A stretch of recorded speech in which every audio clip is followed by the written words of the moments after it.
नमस्कार। इग्नू की online teaching में आपका स्वागत है। इस वीडियो के द्वारा हम गणितीय विचारों का बच्चों द्वारा आत्मसातीकरण के बारे में बातचीत करेंगे। यह अंक BES 143 गणित शिक्षण शास्त्र की इकाई 3 जो बच्चे गणित कैसे सीखते हैं का अंक है और मेरा नाम प्रोफेसर हनीत गांधी है। मैं दिल्ली विश्वविद्यालय की शिक्षा संकाय से हूँ। इस वीडियो का उद्देश्य आप सबसे निम्न बातों पर अवगत कराना है, जो है बच्चे अनुभव से सीखते हैं, बच्चे के सीखने के अपने ही तरीके होते हैं, बच्चे अपने चारों ओर गणित देखते हैं और प्रत्येक बच्चा एक यूनिक आइडेंटिटी है। शुरुआत चलिए एक लघु कहानी से करते हैं। ये कहानी आमतौर पे आपको हर जगह दिखेगी। ये कहानी है एक माँ और उसके बच्चे की। एक बार एक माँ किचन में कुछ काम कर रही थी। उनके घर शायद कोई मेहमान आने वाले थे और ये छोटा सा बच्चा महज 3 साल का उनको बार बार जाके डिस्टर्ब कर रहा था। अब माँ तो व्यस्त थी, वो तो काम करने में, खाना बनाने में व्यस्त थी और बच्चा बेचारा आखिर क्या करता। वो भी अपनी तरफ ठीक था, उसे भी किसी के साथ खेलने के लिए चाहिए था। वो बार बार माँ का पल्लू खींचता और कहता मुझे भी शामिल करो खाना बनाने में। पर इतने काम में माँ कैसे शामिल करती। तभी माँ को एक उपाय सूझा। माँ ने तड़काने के लिए बच्चे से कहा, जाओ जाके टेबल लगाओ, और उन्होंने उसे सारी प्लेटें और चम्मच और कटोरियां दे दी। कभी आपने ये देखा है बच्चे टेबल कैसे लगाते हैं? उस बच्चे ने उस टेबल को कुर्सियों के आधार पर लगाना शुरू कर दिया। हर कुर्सी के सामने एक प्लेट रखी, हर प्लेट के साथ एक कटोरी रखी, हर कटोरी के साथ एक चम्मच रखा। अब ये महज 3 साल का बच्चा क्या गणित जानता था? उसने कैसे जाना 5 ही प्लेटें लगेंगी, 5 ही कटोरियां लगेंगी और 5 ही चम्मच लगेंगे? बताइए, क्या इस बच्चे को, महज 3 साल के बच्चे को, अंकों का ज्ञान था? ये एक बहुत ही छोटा या लॉजिकल कॉन्सेप्चुअल का उदाहरण है।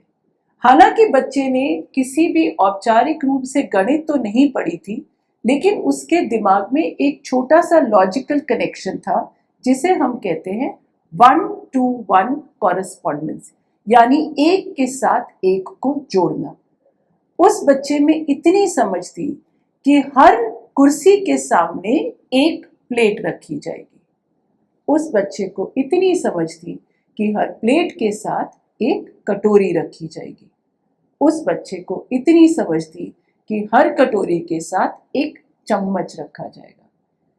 ये थे बच्चे के अपने अनुमान। यह था बच्चे के अपने गणितीय अनुमान का एक उदाहरण। अब बताइए, क्या बच्चे अपने अनुभव से सीखते हैं? क्या गणित हमें ही सिखानी होती है? जब ये 3 साल का बच्चा बिना गणित करते हुए भी गणित के तर्क लगा पा रहा था, तो क्या उसे गणित नहीं आती थी? बच्चा बहुत से तरीकों से गणित सीखता है तथा एक अध्यापक होने के नाते आपसे आशा की जाती है कि आपको इस बात की समझ होने के साथ इन अनुभवों को दिन प्रतिदिन की कक्षा की अंत क्रिया से जोड़ने के लिए पर्याप्त शिक्षण शास्त्रीय कौशलों की समझ होना भी आवश्यक है। आइए बच्चों द्वारा गणितीय अवधारणाओं को आत्मसात करने के तरीकों पर चर्चा करते हैं। आपने कक्षा के अंदर तथा बाहर विविध संदर्भों में बच्चों की अंतक्रिया देखी होगी। अपने अनुभवों के आधार पर आप क्या मानते हैं कि औपचारिक रूप से विद्यालय में प्रवेश करने से समय बच्चे का दिमाग कोरी स्लेट होता है? क्या बच्चे को उससे पहले कुछ जानकारी नहीं होती? अभी अभी तो हमने देखा कि यह 3 साल का बच्चा स्कूल नहीं गया था, लेकिन उसमें समझ थी। बच्चे औपचारिक रूप से विद्यालय आने से बहुत पहले ही गणित सीखना प्रारंभ कर देते हैं। उसे आप किस तरह से गणित मानते हैं या नहीं मानते हैं, वे आपके ऊपर है। गणित सीखना मुख्यतः उस अनुभव तथा ज्ञान पर निर्भर करता है जिसे बच्चा विद्यालय अपने साथ लेकर आता है। चलिए आपको एक और कहानी सुनाती हूँ। यह मेरी आप बीती कहानी है, मेरी माँ की कहानी है। बहुत साल पहले जब मेरी माँ ने नया नया शहर में हम आए थे और हमारे घर के सामने एक प्रेस वाले बाबा थे। जैसे कि अब शहरों में होता है, कपड़े प्रेस के लिए प्रेस वाले बाबा को दे दिए जाते हैं। तो वही प्रक्रिया मेरी माताजी ने भी की। कुछ सालों तक वो अपने कपड़े जो थी वो बाबा को देती थी और बाबा हर शाम को जब प्रेस के कपड़े लेकर आते थे, वो गठरी लेकर आते थे, तो उनसे मम्मी या मेरी माता हिसाब पूछती थी।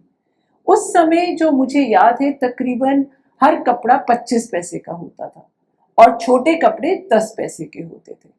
तो बाबा छट से हिसाब लगा के बोल देते थे, आठ टक टक टक टक इतना हुआ।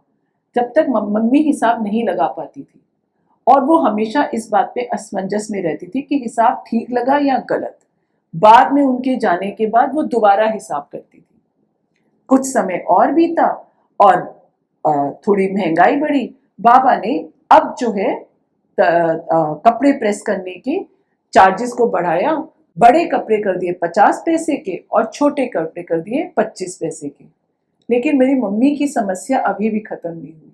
उनके लिए अभी भी गणना करना बहुत ही मुश्किल होता था कि 50 और 25 में कहानी आगे कैसे बढ़ाई जाए, किस तरह से हिसाब किताब लिया जाए। ये समस्या तब जाके खत्म हुई जब बाबा ने सभी कपड़े 1 रुपए के कर दिए। अब क्या था, अब तो बिल्कुल हिसाब किताब बड़ा सही और सटीक बैठ गया। 5 कपड़े 5 रुपए, 4 छोटे कपड़े तो 50 पैसे के हिसाब से 2 रुपए। कितनी जल्दी हिसाब किताब होने लग पड़ा। अब यहाँ से हमने जाना कि ये जो कहानी थी मैंने आपको क्यों सुनाई। यह इसलिए सुनाई कि कुछ जगह पे हमारे लिए अवलोकन करना बहुत मुश्किल होता है और दूसरे लोग क्योंकि उस व्यवसाय में होते हैं तो उनके लिए वह गणित करना कितना आसान होता है। बच्चे अपने अनुभव से सीखते हैं। यह यूनिवर्सल ट्रूथ है कि गणित जो है एक एब्स्ट्रैक्ट विषय है या अमूर्त विषय है। इस बारे में अब आपका रोल बहुत इंपॉर्टेंट हो जाता है। एक अध्यापक के नाते आपका फर्ज बनता है कि मूर्त अनुभवों द्वारा इस अमूर्तता को समझने में बच्चों की सहायता करें। यदि हम बच्चों को गणित की विविध अवधारणाओं को आत्मसात करने हेतु पर्याप्त अनुभव प्रदान नहीं करते हैं तो वे इस विषय को कठिन तथा निराशाजनक ही समझेंगे। एक अन्य उदाहरण देखते हुए समझते हैं। एक अध्यापक ने अपने बच्चों को चतुर्भुज यानी क्वाड्रिलेटरल के सभी इंटरनल एंगल्स के बारे में जानकारी देने के लिए एक गतिविधि की। वह समझाना चाहती थी कि ये जो क्वाड्रिलेटरल है, इनके जो चारों एंगल्स इंटरनल एंगल्स है, इनका योग 360 डिग्री होगा। तो 2 टीचर्स के उदाहरण लेते हैं ताकि बात और अच्छी तरह से समझ में आए। एक टीचर ने तो श्याम पट पर जाकर एक क्वाड्रिलेटरल बनाया और उसके बाद डी या चांदी के मदद से उन सभी एंगल्स को जोड़ा। कोणों को जोड़ने के बाद उन्होंने बच्चों को दिखाया कि देखिए angle A plus angle B plus angle C plus angle D जो है, जब मैंने मापा तो इन सब का जो जोड़ था वो 360 हुआ। यहीं पर एक और टीचर जो थोड़ी सी इनोवेटिव है, उन्होंने क्या किया आप देखिए। उन्होंने किया, अपने हर बच्चे को एक समूह में बांटा और फिर एक मोटे कागज या चार्ट पेपर पर विभिन्न प्रकार के क्वाड्रिलेटरल्स बनाए।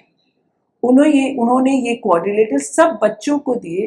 फिर उन्होंने बच्चों से कहा कि ये सारे जो कोण हैं इन्हें रीअरेंज करिए और देखिए क्या मिलता है। जब ये चारों कोणों को रीअरेंज किया गया तो एक वृत्त यानी सर्कल मिल गया। अब सर्कल का तो हमें पता है कि ये जोड़ 360 होता है। अब उन्होंने बच्चों के बीच चर्चा करवानी शुरू की कि बताओ क्वाड्रिलेटरल के इंटरनल एंगल्स का जोड़ क्या है। बच्चों ने विचार विमर्श किया और सही नतीजे पर पहुंचे। बताइए, दोनों अध्यापिकाओं में से आपको किसका तरीका ज्यादा अच्छा लगा?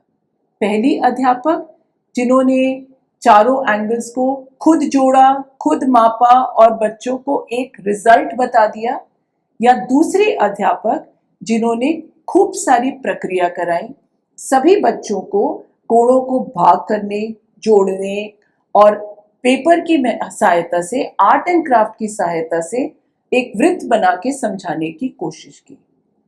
अवलोकन करने के पश्चात यह पाया गया कि अध्यापक एक ने बच्चों को शिक्षण अधिगम प्रक्रिया का क्रियाशील भागीदार नहीं माना तथा गणितीय ज्ञान को आत्मसात करने में बच्चों के स्वयं के अनुभवों को नजरअंदाज किया। इसी के उपयुक्त अध्यापक 2 ने ज्ञान की रचना में बच्चों को अधिक से अधिक अवसर दिए तथा विचार विमर्श और सहपाठियों के साथ अंत क्रिया द्वारा बच्चों की अवधारणात्मक समझ में वृद्धि की। निस्संदेह कोई भी कह सकता है कि अध्यापक 2 का तरीका ही अच्छा था। अध्यापक होने के नाते हमारा दायित्व है कि हम बच्चों को ऐसी गतिविधियों के अवसर प्रदान करें जो बच्चों को ज्ञान की रचना में सहायक हो। यहाँ यह आवश्यक है कि बच्चों को ऐसे अवसर प्रदान किए जाएं कि वे अधिगम प्रक्रिया में सक्रिय रूप से भागीदार बन सके। यदि उन्हें यह एहसास हो जाए कि सूत्र उन्होंने स्वयं खोजा है, तो निश्चित ही गणित सीखने में उनकी रुचि बढ़ जाएगी। निस्संदेह वे इस शास्त्र के प्रति सकारात्मक रुझान तथा रुचि प्रदर्शित कर पाएंगे। अध्यापक को बच्चों की गणित की कक्षा में विविध अनुभव जैसे समूह चर्चा, समस्या समाधान, गणित खेल, पहेलियां इत्यादि प्रदान करने की आवश्यकता होनी चाहिए। इन अनुभवों से बच्चों में कुछ इस तरह के लाभ होना संभव है। यह उनके गणितीय योग्यता को बढ़ाता है, विद्यार्थी आंतरिक रूप से प्रेरित होते हैं, बच्चे गणितीय समस्या का हल करने तथा साहित्य पढ़ने में रुचि प्रदर्शित करते हैं। बच्चे गणित क्लब, क्रियाकलापों, प्रदर्शनियों, क्विज इत्यादि में सक्रिय भागीदार होते हैं। यह बच्चों को गणित सीखने के प्रति आत्मविश्वास को बढ़ाता है। अब दूसरा पहलू कि बच्चे के सीखने के अपने ही तरीके होते हैं, इसके बारे में चर्चा करते हैं। यहाँ पर मुझे एक प्रसिद्ध मैथमेटिशियन गणितकार गॉस फ्रेडरिच के एग्जाम्पल याद आ रहा है।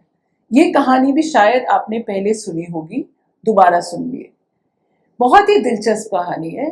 गॉस महज जब 7वीं या 8वीं कक्षा में थे तो वहाँ के जो अध्यापक थे उन्हें कुछ काम याद आ गया जब पढ़ा रहे थे। उन्हीं में छात्रों में से एक बच्चे गॉस भी बैठे हुए थे। अध्यापक को ऐसा लगा कि कुछ काम आ गया तो बच्चों को कुछ भारी भरकम काम दिया जाए ताकि कुछ टाइम पास हो जाए। उन्होंने सभी बच्चों को कार्य दिया, 1 + 2 + 3 यानी सभी नेचुरल नंबर जो 100 तक हैं, इन सबको जोड़ के बताओ। बहुत बड़ा कार्य था एक 7वीं 8वीं कक्षा के लिए कि 1 + 2 + 3 + 4 कम से कम आधा घंटा तो निकल ही जाता। और यह सोचकर टीचर जो है थोड़ा सा बाहर निकल गए। अब गॉस जो थे उन्होंने इसके ऊपर एक समाधान निकाला। उन्होंने तुरंत ही उसका आंसर बता दिया। और क्या किया उन्होंने, वो आपके स्क्रीन पर दिख रहा है। गॉस ने क्या किया, उन्होंने पहले 1 से लेकर 100 तक की गिनती इंक्रीजिंग ऑर्डर में लिखी, फिर हर उस नंबर के नीचे 100 से लेकर 1 तक की गिनती उल्टी लिखी। यानी 1 के नीचे 100 लिखा गया, 2 के नीचे 99 लिखा गया और इसी तरह करते करते जो एंड में 100 था उसके नीचे 1 लिखा। सभी अंकों को उन्होंने वर्टिकली ऐड कर दिया और सभी इसका जोड़ जो निकला वो 101 निकला।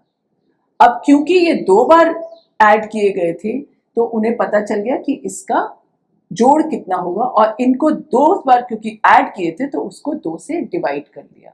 है ना दिलचस्प कहानी। जिस कार्य पर उस टीचर को लगा कि कम से कम आधा घंटा लगेगा, गॉस ने उन्हें सिर्फ 5 मिनट में कर दिखाया। एक और उदाहरण देखते हैं। यह आपके सामने एक ग्रोइंग पैटर्न दिखाया गया। यह पैटर्न बच्चों को दिखाया गया और पूछा गया कि इस पैटर्न में कुछ आकृतियां क्रमबद्ध बढ़ती जा रही हैं। उनसे पूछा गया कि यह पैटर्न उन्हें कैसे बढ़ता हुआ दिख रहा है। जो स्क्वायर आपके वहां दिख रहे हैं वो किस तरह से बढ़ते जा रहे हैं, उसके बारे में व्याख्यान कीजिए। बच्चों के जवाब अद्भुत थे। एक बच्चे ने कहा, मुझे ये आकृतियां बढ़ती नजर आ रही हैं, यानी हर स्टेज पर एक नई रो नीचे से जुड़ती नजर आ रही है। दूसरे बच्चे का बयान था, यदि मैं हर पैटर्न को 2 भाग में विभाजित कर दूं तो दोनों तरफ के भाग एक समान बढ़ रहे हैं। तो अगर वो वर्टिकल लाइन को हम हटा दें तो दोनों समान से बढ़ रहे हैं। और देखिए एक अन्य बच्चे का क्या कहना था। उसके अनुसार हर आकृति एक त्रिभुज का प्रतीक है। ये त्रिभुज धीरे धीरे आकृति में बढ़ते जा रहे हैं। इसी तरह और भी बहुत सारे जवाब मिले। एक रचनावादी अध्यापक होने के नाते हम सहमत होंगे कि ये सभी तरीके सही हैं। यदि आप बच्चों को स्वतंत्र रूप से कार्य करने की स्वतंत्रता प्रदान करें एवं उन्हें उत्साहित कर रहे हैं, निरंतर उनकी सहायता कर रहे हैं, तो आश्चर्यजनक रूप से आप देखेंगे कि बच्चे किसी विशेष समस्या हेतु कई विविध तरीके प्रस्तुत करते हैं। बच्चों को गणितीय विचारों को बिना समझे ही सूत्र, परिभाषा, प्रक्रियाएं इत्यादि याद करने के लिए मजबूर ना करें। यह लंबे समय तक उपयोग नहीं आएगा। अध्यापक होने के नाते हमारा दायित्व है कि हम बच्चों से अधिक अंक प्राप्त करने पर जोर देने के बजाय एक गणितीय विचार की इस्टेब्लिशमेंट पे ध्यान दें। हमें ध्यान देना चाहिए कि हम ऐसे कार्य करें जिससे बच्चे अपने जीवन में गणित समझने में सफल हो पाए। इस उद्देश्य के प्रति हमें बच्चों की योग्यता को ध्यान में रखना होगा तथा साथ ही जहां तक संभव हो सके बच्चों को सृजनात्मक क्षमता में वृद्धि करने वाली गतिविधियों को कक्षा में प्रस्तुत करना होगा। अच्छा, ये बताइए, यदि बच्चे गलती करें तो हमें क्या करना चाहिए? बच्चे तो बच्चे ही हैं। बच्चे कभी कभी गलत भी हो सकते हैं, परंतु बच्चों को गलतियों पर डांटने से अच्छा होगा कि हम उन्हें उनकी गलतियों से अवगत कराएं, उन्हें उनकी गलतियों की जानकारी दें। क्या हमें उनके तरीकों पर चर्चा करने के बजाय उन्हें गलत हल के लिए दोष देना चाहिए? वास्तव में नहीं। हमें बच्चों को वैकल्पिक तरीके खोजने हेतु अपने तरीकों से हल कर पहुंचने में प्रेरित करना चाहिए। यदि हम ऐसा करते हैं तो बच्चे निश्चित ही अपनी पुरानी विधि में परिवर्तन करेंगे तथा हल हेतु नई तकनीकी विकसित करेंगे। एक बहुत ही प्रसिद्ध साइकोलॉजिस्ट हैं कैरल ड्वेक। इन्होंने अपने अध्ययन में पाया कि जब बच्चे गलती करते हैं तो वे कुछ नया सीखते हैं। उन्होंने अपनी प्रकाशित किताब द ग्रोथ माइंडसेट में लिखा है कि गलती करने से हमारे मस्तिष्क का विकास होता है। इसी पर मैं एक बात और जोर देना चाहूंगी, केयरलेस मिस्टेक या एरर एनालिसिस। कई बच्चे कार्य करते करते गलती करते हैं, जैसे 6 को 9 लिख देते हैं या 4+5 को 8 लिख देते हैं। क्या ये बच्चे गणित नहीं जानते या उनसे कुछ मिस्टेक हुई है? इससे पहले कि आप इसका कंक्लूजन करें कि ये बच्चे को गणित ही नहीं आती है, रुक जाइए, ठहरिए और बच्चे के काम का अवलोकन करिए। अगर बच्चा गलती बार बार कर रहा है तो शायद उसे समझ नहीं आया है, लेकिन अगर ये अकस्मात हुई है, गलती से गलती हुई है, तो शायद उसे गणित तो आती थी लेकिन ये केयरलेस मिस्टेक है। आप जानते हैं, बच्चे अपने चारों ओर गणित देखते हैं। यदि हम किसी विचार को स्पष्ट करना चाहते हैं तो यह बेहतर होता है कि हम उसे उनके परिवेश से जोड़ें। बच्चे विविध अनुभवों के साथ कक्षा में आते हैं। हमारे जीवन में प्रति क्षण हम जाने अनजाने में गणित का उपयोग करते हैं। हम अलग अलग तरह से गणितीय अवधारणाओं का उपयोग करते हैं। आप दैनिक जीवन में उपयोग आने वाले गणित के बहुत से उदाहरण दे सकते हैं। आवश्यकता है कि उनका गणितीय अवधारणाओं को स्पष्ट करने में समुचित उपयोग किया जाए। गणित सीखने में कठिनाई तथा निरात्मक दृष्टिकोण स्वतः ही धीरे धीरे कम होता जाएगा यदि हम गणितीय अवधारणाओं को बच्चों के दैनिक जीवन से जोड़ें। प्रत्येक बच्चा एक यूनिक आइडेंटिटी है। क्या आपने ताबुला रासा की अवधारणा के बारे में सुना है? इसका अर्थ है कोरी स्लेट, अर्थात जिस पर कुछ भी लिखा ना हो। हमारे बच्चे विद्यालयों में ताबुला रासा की तरह नहीं आते हैं। किसी नवजात शिशु का दिमाग भी खाली नहीं होता है, और इसका उदाहरण तो हमने इस वीडियो के स्टार्टिंग में ही दे दिया था। बच्चे प्रति क्षण बहुत सी चीजों का अनुभव करते रहते हैं, जिसके फलस्वरूप वे सीखते भी रहते हैं। प्रत्येक बच्चा तरह तरह के अनुभव करता है, परिणाम स्वरूप वह तरह तरह की चीजें भी सीखता है। किसी एक बच्चे का सोचने का तरीका दूसरे के जैसा हो ही नहीं सकता। कोई बच्चा अपने साथियों साथ क्रिकेट खेलते समय गणित सीखता है। इसके विपरीत दूसरे बच्चे को क्रिकेट में गणित दिखाई ही नहीं देता, वह चित्र बनाने में गणित सीखता है। चूंकि हमारे बच्चे अलग अलग यूनिक आइडेंटिटी के होते हैं, अलग अलग सिचुएशन से आए होते हैं, इसीलिए उनकी सोच भी यूनिक होती है। आपके शिक्षण प्रणाली में भी अलग अलग बातें होनी चाहिए, तभी सभी बच्चे इसका पूर्ण रूप से लाभ उठा पाएंगे। तो इस वीडियो में हमने जाना कि बच्चे अपने अनुभवों से सीखते हैं। बच्चों के सीखने के अपने ही तरीके होते हैं। बच्चे अपने चारों ओर गणित देखते हैं, और प्रत्येक बच्चा अपने में एक यूनिक आइडेंटिटी है। आशा करते हैं इन बातों का ध्यान रख के आप अपनी शिक्षण प्रणाली को और भी सक्रिय बना पाएंगे। धन्यवाद।